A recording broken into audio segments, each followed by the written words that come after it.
Hey guys, we're here at Maori Gardens, and we're Revive the Roots! Revive the Roots' primary goal is to use edible forest gardening and other sustainable agriculture techniques to improve local food security while preserving and enhancing the health of the environment.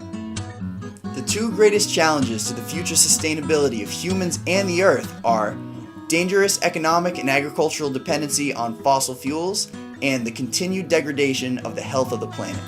Permaculture, which means both permanent agriculture as well as permanent culture, uses a set of principles and practices of integrated natural design to develop sustainable human ecosystems.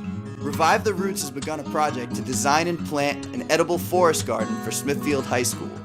Through our Sustainability Education Initiative and this Kickstarter project, we can engage the students in designing a sustainable future.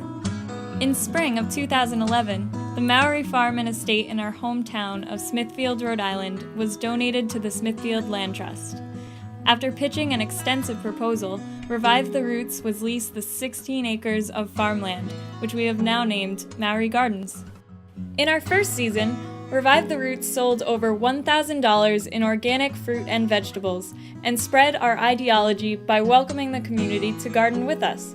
We developed a community garden program where individuals can practice sustainable vegetable gardening and learn how to grow their own organic and local food. With permaculture, we can grow fruits, nuts, vegetables, herbs, mushrooms, and other useful plants and animals in a way that heals and nurtures the soils and ecosystems of which they are a part.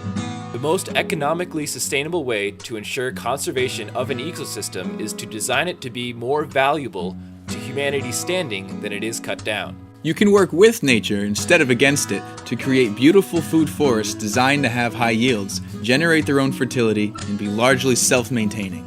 The fastest way to spread the growth of forest gardens is to teach and equip as many people as possible to become avid gardeners and permaculturalists.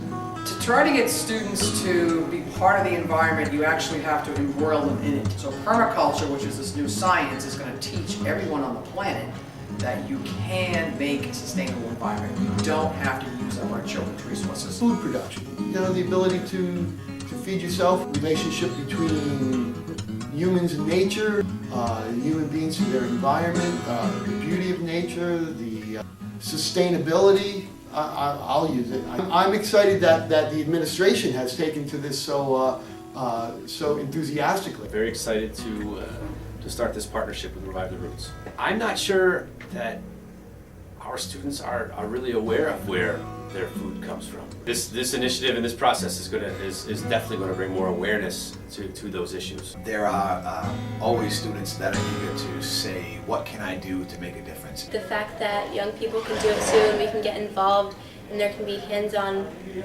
things like the garden and we can actually physically see things getting done.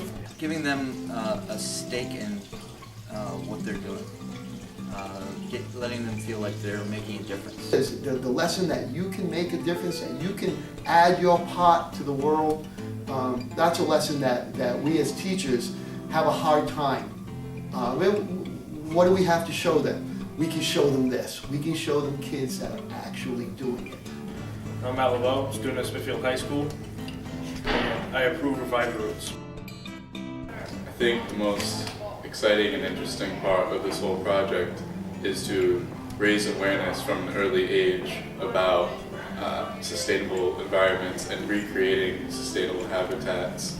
I took Mr. Falcone's Exploring Human Nature class. We talked a lot about climate change, peak oil, sustainability, and that really opened my eyes to stuff like this. And this year it was continued with Ms. Martin's environmental biology class. The high school is the flagship of the educational community, and students are going to be walking by this and asking questions. The space where the forest garden is going to go, I think is ideal. I think it's kind of going to be a cool place to be. I really enjoy nature, and having a place to hang out in nature is really cool. So I don't want this place to be a concrete jungle. I feel like a lot of people don't really know or care even where their food comes from.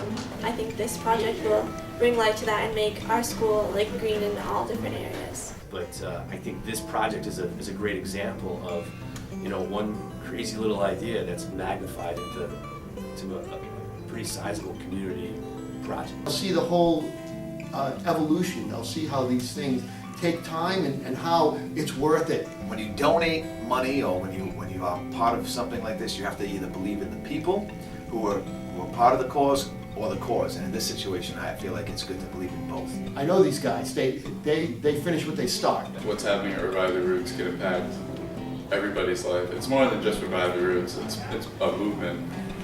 I think it might stand for kind of like a message to people saying like, hey, you gotta get going at least, you know what I mean? If we're getting going at our school locally, then why can't you get going at your house or anywhere, you